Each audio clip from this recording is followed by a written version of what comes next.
Hi, folks, and welcome to News from the Rebellion. This is a podcast that tells the story of the American Civil War as told in the newspapers of the time, from both sides of the conflict, North and South. There won't be a lot of discussion or analysis. It is left up to the listener to do what they want with it. Hopefully, some people enjoy just taking the mental journey back in time, to a time when things weren't so simple. Still, listening to how the newspapers tell the story, one starts to wonder about influences of the times. Anyway, I hope that you will get something out of our readings today as we go back to the year 1859 when the John Brown raid made the news.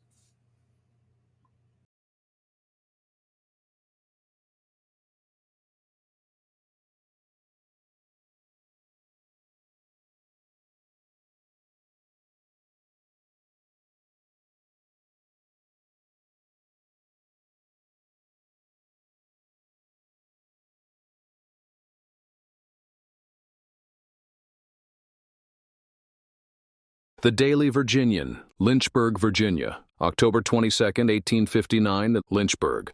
Saturday morning, October 22, 1859. Insurrection at Harper's Ferry. Full particulars. The insurrection at Harper's Ferry is over, and the mail brings in full particulars of the bloody tragedy. The commencement of the insurrection. The first active movement of the insurrectionists was made about 10:30 on Sunday night. William Williams, watchman on the Harper's Ferry Bridge, whilst walking across towards the Maryland aid, was seized by a number of men who said he was their prisoner and must come with them. He recognized Brown and Cook among the men, and knowing them, treated the matter as a joke, but enforcing silence, they conducted him to the armory, which he found already in their possession. He was retained till after daylight, and then discharged. The watchman who was to relieve Williams at midnight found the bridge lights all out, and immediately was seized. Supposing it an attempt at robbery, he broke away, and his pursuers stumbling over the track, he escaped. The next appearance of the insurrectionists was at the house of Colonel Lewis Washington, a large farmer and slaveholder living about 4 miles from the ferry. A party headed by Cook proceeded there, roused Colonel Washington, and told him he was a prisoner. They also seized all the slaves near the house, took a carriage and horse and a large wagon with 2 horses. When Colonel Washington saw Cook, he immediately recognized him, a man who had called upon him some months previous, to whom he had exhibited some valuable arms in his possession, including an antique sword presented by Frederick the Great to General Washington, and a pair or pistols presented by Lafayette to Washington, both heirlooms in the family. Before leaving, Cook invited Colonel Washington to a trial of skill at shooting, and exhibited considerable certainty as a marksman. When he made his visit on Sunday night, he alluded to his previous visit and the courtesy with which he had been treated, regretting the necessity which made it his duty to arrest Colonel Washington. He, however, took advantage of the knowledge he obtained by the former visit to carry off all the colonel's valuable collection of arms, which he did not reobtain until after the final defeat of the insurrection. From Colonel Washington's they proceeded with him as a prisoner in his carriage, and 12 of his Negroes in the wagon, to the house of Mr. Allstat, another large farmer on the same road. Mr. Allstat and his son, a lad of 16, were taken prisoners, all their Negroes within reach forced to join the movement, and they returned to the armory at the ferry. All these movements seem to have been made without exciting the slightest alarm in the town, nor did the detention of Captain Phelps' train at the upper end of the town attract attention. It was not until the town was thoroughly waked up and found the bridge guarded by armed men, and a guard stationed at all the avenues, that the people found that they were prisoners. A panic appears to have immediately ensued, and the number of the insurrectionists at once magnified from 50, which was probably their greatest force, including the slaves forced to join, to from 500 or 600. In the meantime, a number of workmen, knowing nothing of what had occurred, entered the armory and were instantly taken prisoners, until at one time they had no less than 60 men confined. Among those thus entrapped were Armistead Ball, chief draftsman of the armory, Benjamin Mills, master of the armory, and J.E.P. Dangerfield, paymaster's clerk. These 3 gentlemen were imprisoned in the engine house, which afterwards became the chief fortress of the insurgents, and were not released until after the final assault. The workmen were imprisoned in a building farther down the yard and were rescued by the brilliant Zouave dash made by the railroad company's men who came down from Martinsburg. This was the condition of things at daylight, about which time Captain Cook, with 2 white men, accompanied by 30 slaves, and taking with them Colonel Washington's large wagon, went over the bridge and struck up the mountain road toward Pennsylvania. It was then believed that the large wagon was used to convey away the paymaster's safe, containing $17,000 in government funds, and also that it was filled with Sharp's rifles taken out to supply other bands in the mountains who were to come down upon Harper's Ferry, if overwhelming force. These suppositions both proved untrue, as neither money nor arms were disturbed. The beginning of the fight, shooting of a prisoner. As the day advanced and the news spread around and the people came into the ferry, the first demonstrations of resistance were made to the insurrectionists. A guerrilla warfare commenced, chiefly led on by a man named Chambers, whose house commanded the armory yard. The colored man named Hayward, railroad porter, was shot early in the morning for refusing to join the movement. Next man shot was Joseph Burnley, a citizen of Harper's Ferry. He was shot while standing in his own door. About this time also, George W. Turner, Esquire, was shot dead. He was coming into town on horseback, carrying a gun, when he was shot from the armory, receiving a wound of which he died during the day. He was a graduate of West Point and greatly respected in the neighborhood for his high character and noble qualities. The insurrectionists at this time, finding a disposition to resist them, had withdrawn nearly all within the armory grounds, leaving only a guard on the bridge. About noon, the Charlestown troops, under command of Colonel Robert W. Baylor, arrived, crossing the Potomac River some distance up and marching down the Maryland side to the mouth of the bridge. Firing a volley, they made a gallant dash across the bridge, clearing it of the insurrectionists who retreated rapidly down toward the armory. In this movement, one of the insurrectionists, named William Thompson, was taken prisoner. The Shepherdstown troops next arrived, marching down the Shenandoah side and joining the Charlestown forces at the bridge. A desultory exchange of shots followed, one of which struck Mr. Fontaine Beckham, mayor of the town and agent of the railroad company, in the breast, passing entirely through his body. The ball was a large elongated slug, making a dreadful wound. He died almost immediately. Mr. Beckham was without arms and was exposed only for a moment whilst approaching the water station. His assailant, one of Brown's sons, was shot almost immediately but managed to get back to the engine house, where his dead body was found the next day. The murder of Mr. Beckham excited the people, and the cry was immediately made to bring out the prisoner Thompson. He was brought out on the bridge and shot down. From the bridge he fell into the water, and some appearance of life remaining, he was again riddled with balls, sharp fighting commencing. At this time a general charge was made down the street from the bridge towards the armory gate by the Charlestown and Shepherdstown and the ferry people. From behind the armory wall, a fusillade was kept up and returned by the insurrectionists from the armory building.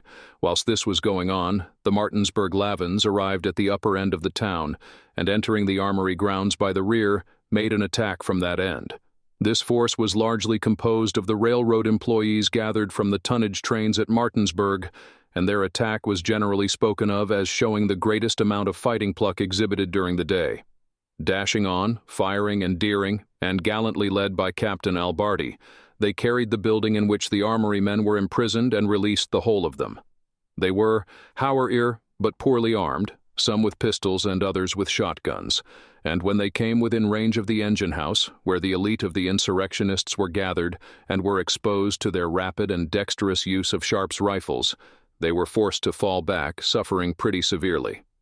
Conductor Devan Dorsey of Baltimore was mortally wounded, and Conductor George Richardson received a wound from which he died during the day. Several others were wounded, among them a son of Dr. Murphy of Harper's Ferry. A guerrilla warfare was maintained during the rest of the day, resulting in the killing of 3 of the insurgents and the wounding of a 4th. One of them crawled out through a culvert leading into the Potomac and attempted to cross to the Maryland side, whether with a view of escaping or of conveying information to Cook's party, was not known. He was shot whilst crossing the river and fell dead on the rocks. An adventurous Ayad waded out and secured his Sharp's rifle, and the body was afterward stripped of a portion of its clothing. In one of his pockets was found a captain's commission drawn up in full form, and declaring the bearer, Captain Lenham, held that command under Major General Brown.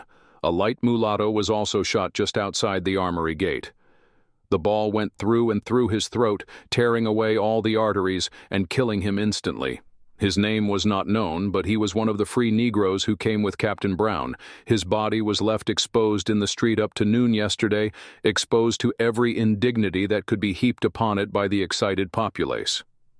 At this time, a tall, powerful man named Aaron Stevens came out from the armory conducting some prisoner, it was said, and was shot twice, once in the side of the face and once in the breast. He was captured and taken into the tavern, and after the insurrection had been quelled, was turned over in a dying condition to the United States authorities. Another man was shot in the Arsenal yard. During the afternoon, a sharp little affair took place on the Shenandoah side of the town. The insurrectionists had also seized Hall's Rifle Works, and a party of their assailants found their way in through the mill race and dislodged them. In this rencontre, it was said that 3 of the insurrectionists were killed, but we found but one dead body, that of a Negro, on that side of the city. Night by this time had come on, and active operations ceased. Guards were placed around the armory, and every precaution taken to prevent escapes. Arrival of the Baltimore military. At 10 o'clock on Monday night, the train with the Baltimore military and United States Marines arrived at Sandy Hook, where they waited for the arrival of Colonel Lee, deputized by the War Department to take command. The reporters pressed on, leaving their military allies behind. They found the bridge in possession of the military and entered the besieged and beleaguered town without difficulty.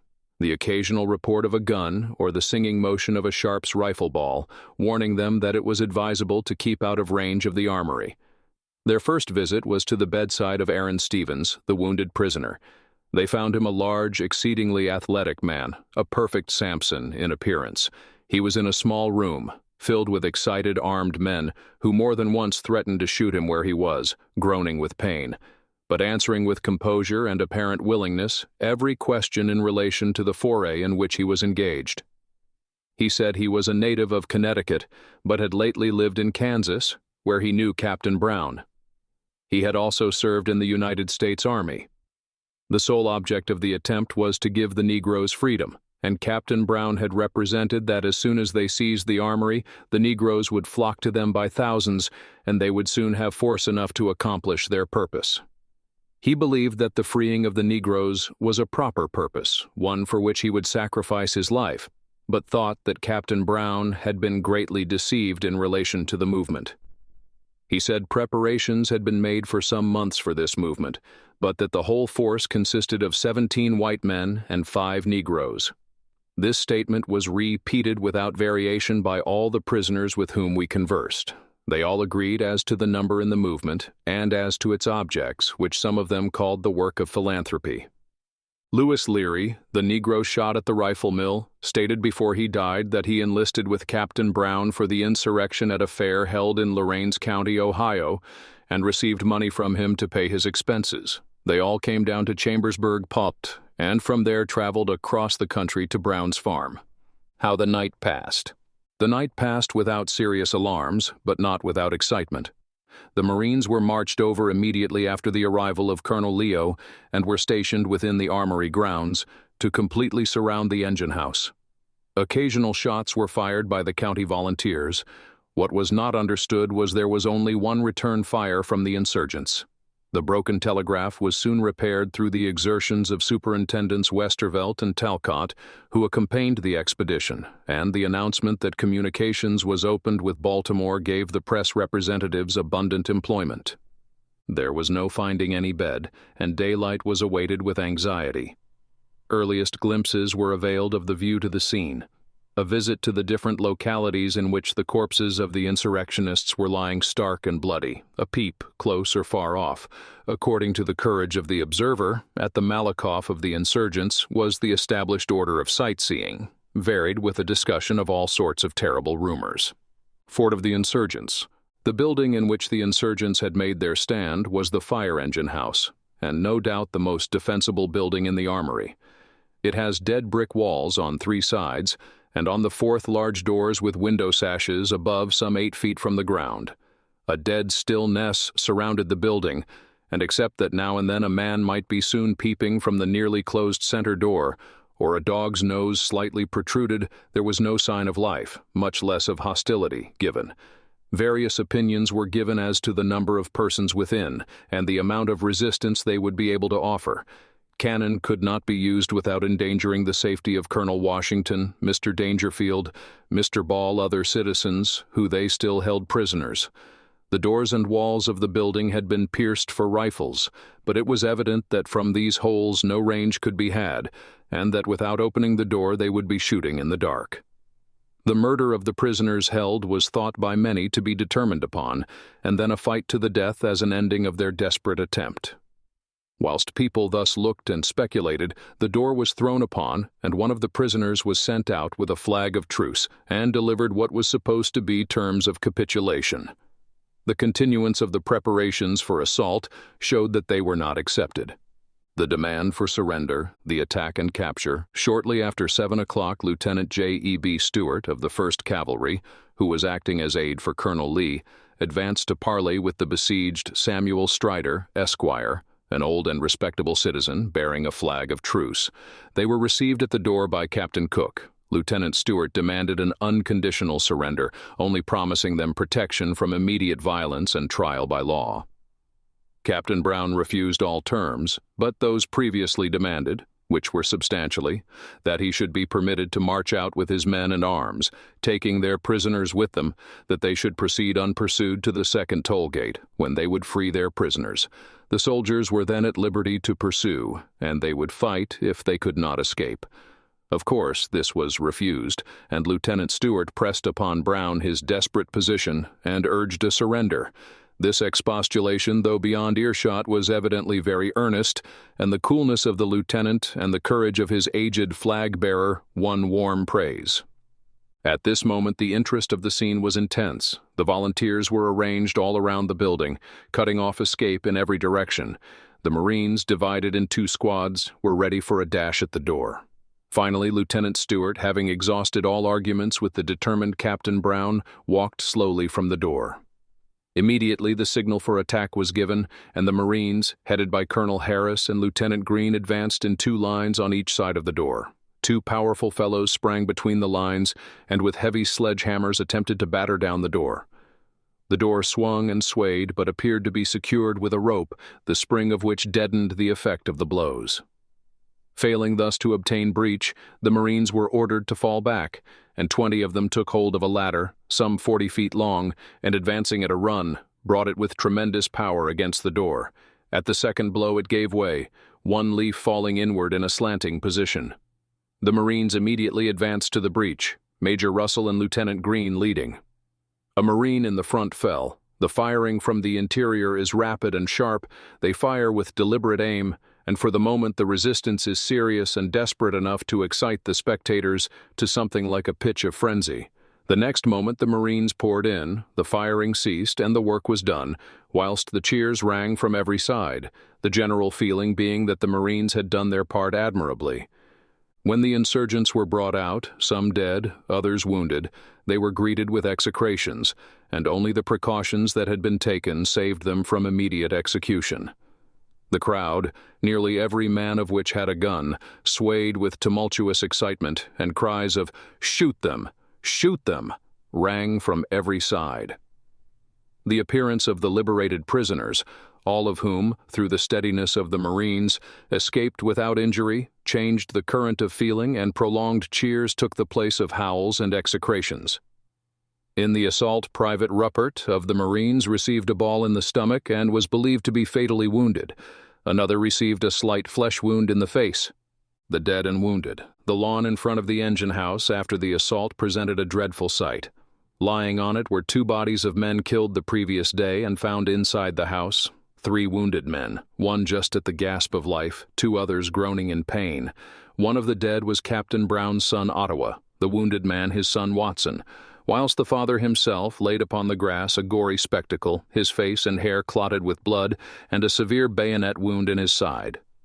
A son of the leader, named Brown, was taken out stark and cold, he having been killed the day previous.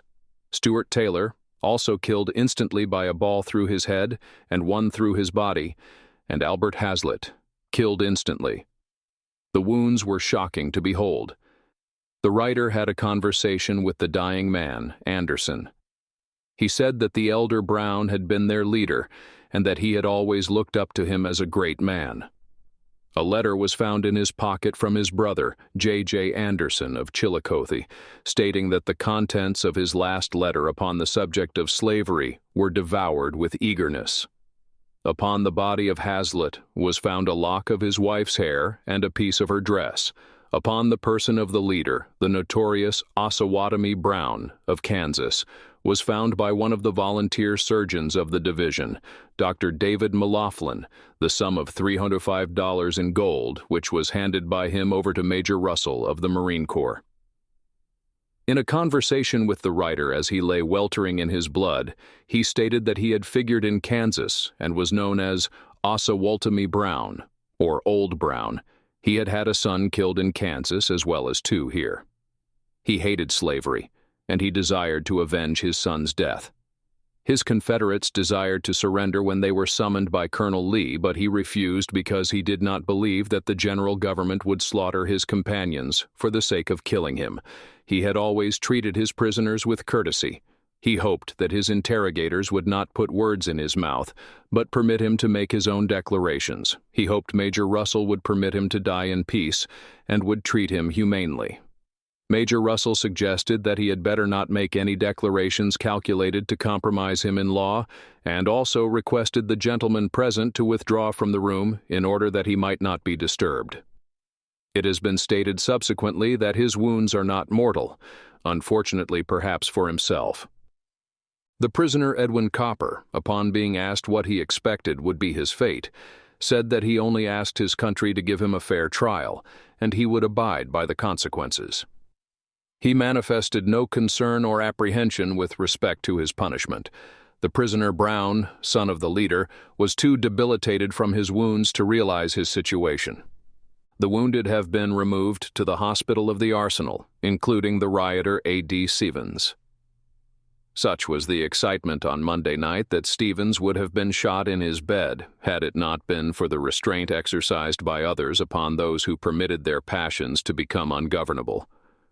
The wretched man stated his willingness to go out in the morning and be shot upon his coffin, but begged them not to shoot him in his bed.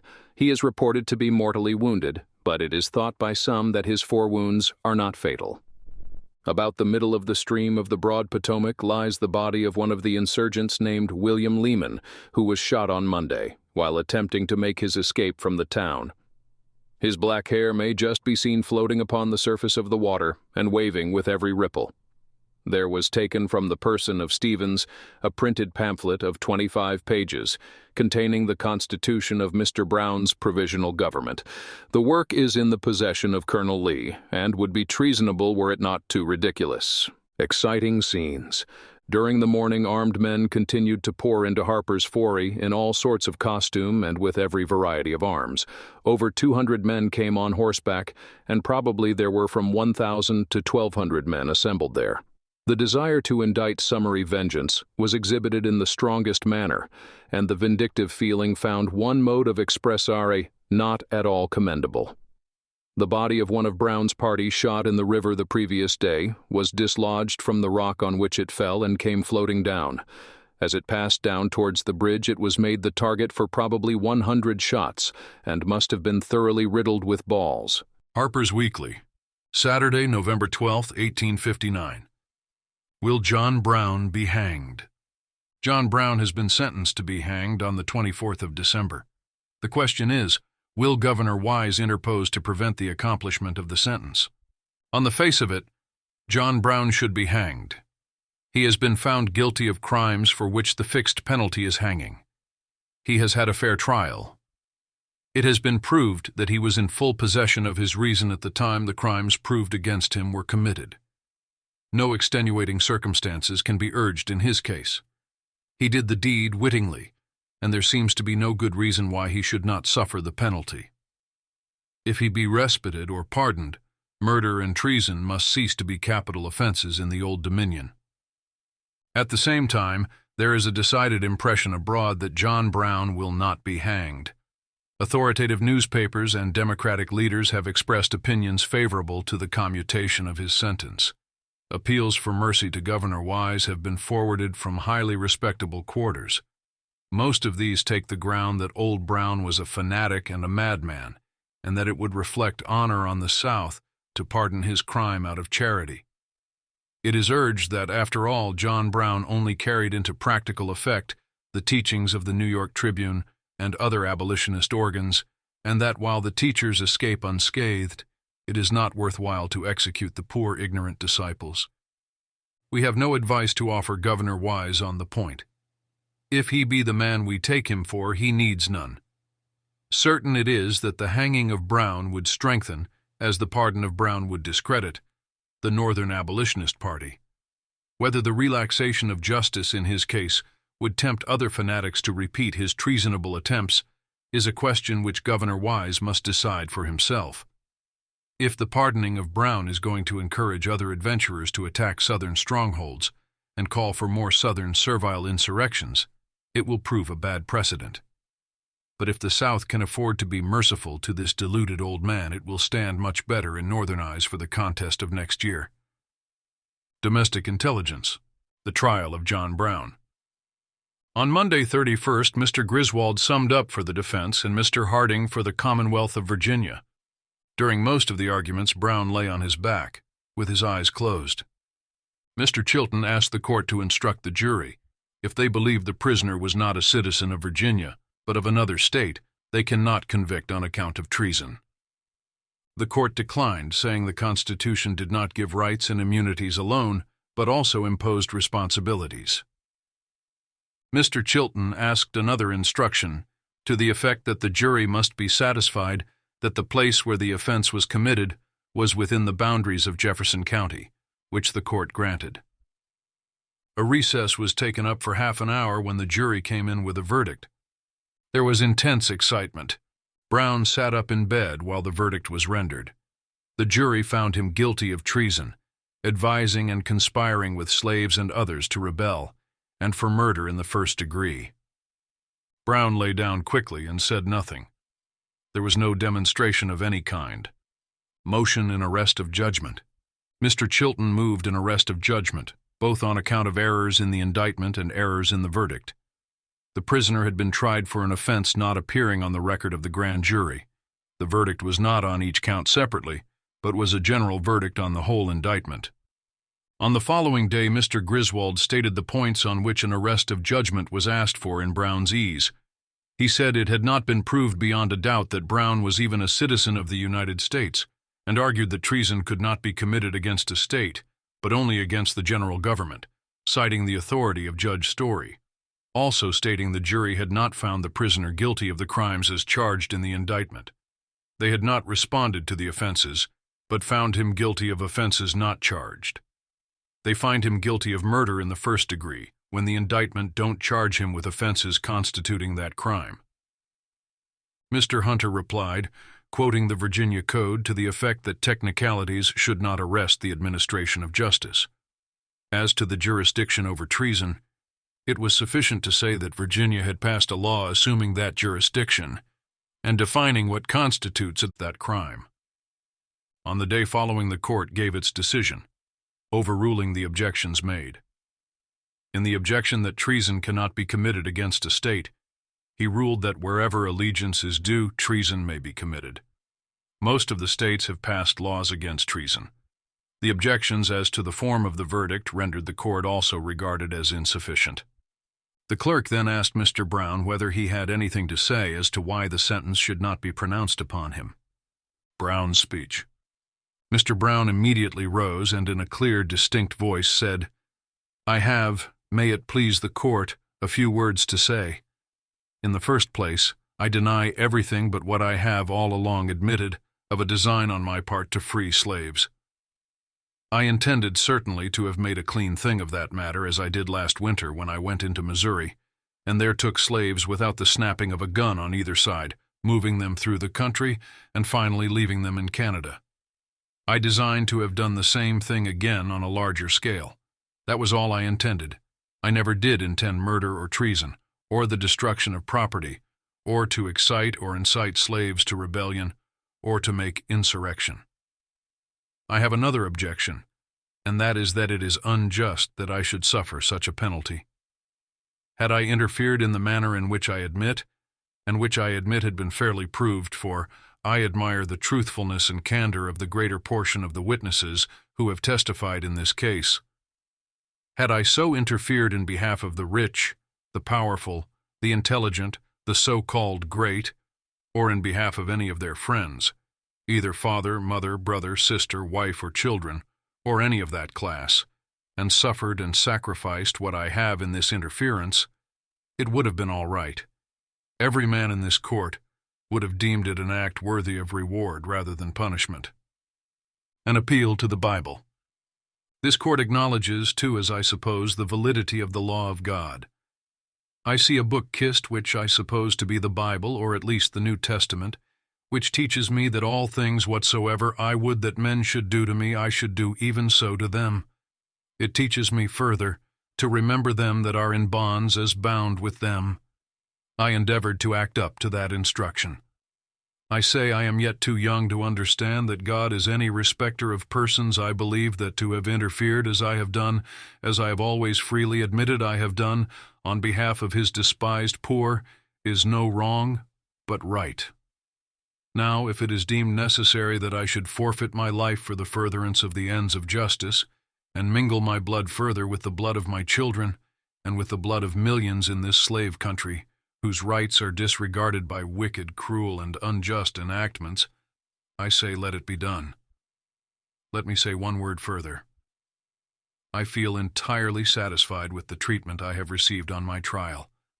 Considering all the circumstances, it has been more generous than I expected. But I feel no consciousness of guilt. I have stated from the first what was my intention and what was not. I never had any design against the liberty of any person, nor any disposition to commit treason or incite slaves to rebel or make any general insurrection. I never encouraged any man to do so, but always discouraged any idea of that kind. Let me say also, in regard to the statements made by some of those who were connected with me, I fear it has been stated by some of them that I have induced them to join me, but the contrary is true. I do not say this to injure them, but as regretting their weakness.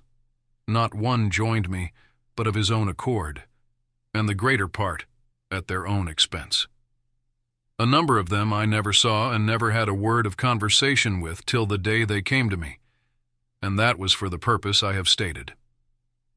Now I have done. His tone and manner. Brown's speech was delivered in a calm, slow, unfaltering voice, with no attempt at effect.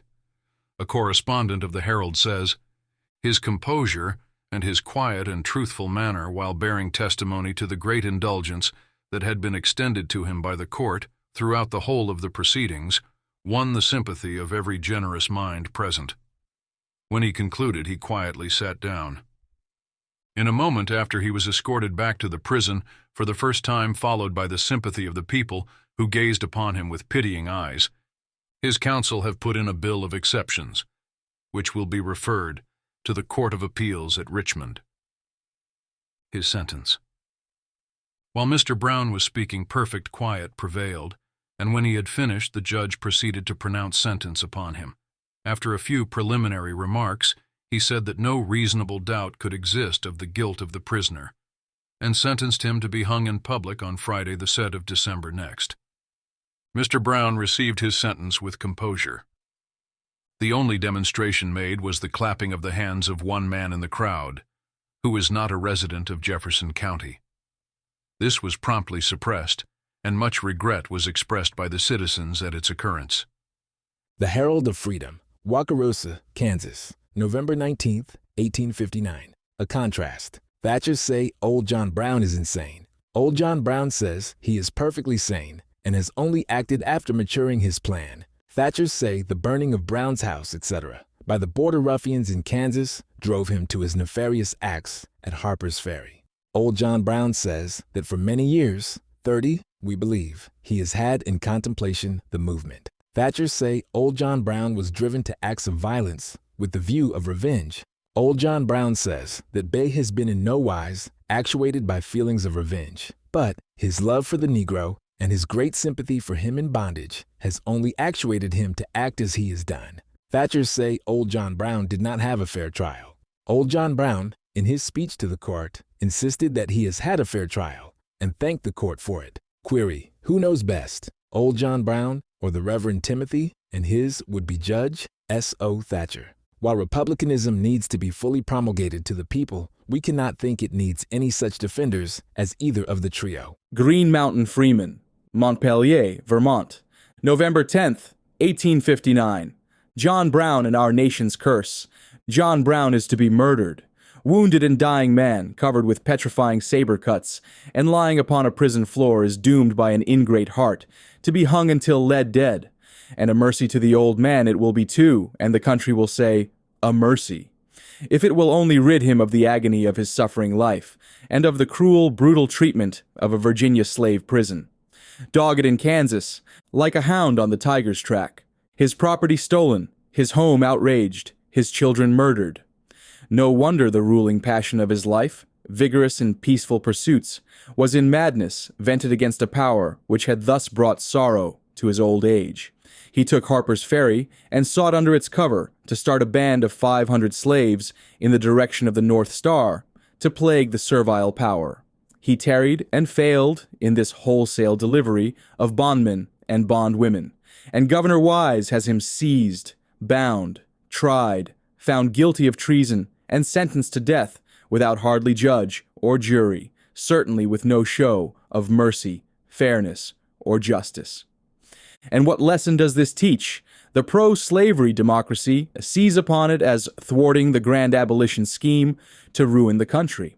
Upon the eve of important elections, it is heralded in startling phrases of denunciation to bias the minds of the people, and carry elections in favor of the damnable curse which has caused all this uproar, not alone for present effect, but it is sought to entail all responsibility upon a party having no hand or aforethought in the matter, with what result is growing apparent every day. Instead of reflecting upon the Republican Party, it is but fastening the whole responsibility upon the curse of slavery and its defenders. Nor is this all. It is demonstrating to the South, beyond controversy, that the slumbering volcano is beneath them, that the magazine is ready to explode.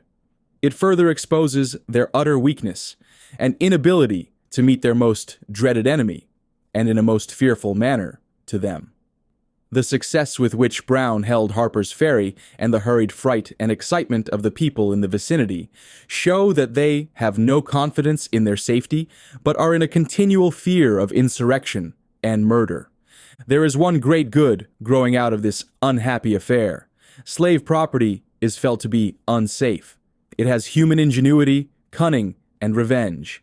It has human invention, and is too well informed to be sleeping while the master slumbers. Eternal vigilance is the slaveholder's only hope of safety. A complete arming of the white people in the South, and bars and bolts with nightly sentinels are found necessary. And what will be the effect of these bolts and bars, these armed sentinels, hard revolver pillows, and an eternal watchfulness for life? Why the price of two-legged property with human instincts, and human invention and reason, and more than half white blood, will be small and growing by degrees beautifully less. This terrible magazine will never be felt to be safe until every bondman is out of bondage. The terrible curse, growing daily more dangerous, will be got rid of in the most speedy manner. And heaven speed the day. This is the inevitable result at the South. And what is the effect at the North? Do Northern people lose any sleep? Do they bolt their doors and grate their windows, load, prime, and cock their six-shooters and derringers? Do they organize the independent militia in every hamlet, and look with anxious fear to every rustling of the thicket or fast-riding postboy? Do they lament and deplore the awful catastrophe which the terrible black Republican cutthroat abolitionists are bringing upon the country? Do they shout, moral treason, cry, murder, and go to the ballot box to elect a worse than slaveholder, a brown Democrat, oh no, they sleep as sound, and the schoolboys crow any other ditty, and the people go about their peaceful labors, with only the addition of a regret and a growing hatred for the cursed institution which enslaves their brethren. They only button their coats, clinch a little firmer their honest sinews, and straighten to a firmer hatred and resolve against slavery. Whereas before they had opposed its extension, they now deplore its existence. Whereas before they only went with the current, now they help to roll the opposing force, to rid the country of the stain. And so it is. Let New York, New Jersey, or any other state vote as they will, fraud and corruption control. The result is as sure as a sun shall rise and set. Those unhappy people will be free. And the more John Brown insurrections, the more Broderick murders, the more Sumner outrages and Kansas enormities, growing alone out of this institution, the sooner will the political graves of these dastard despots be dug. Sentence of Brown. After a few preliminary remarks, the judge said that no reasonable doubt could exist of the guilt of the prisoner, and sentenced him to be hung in public on Friday, the 2nd of December the next. Mr. Brown received his sentence with composure. Well, that's our show for today, folks. Thanks for tuning in. And if you enjoyed the show, please subscribe.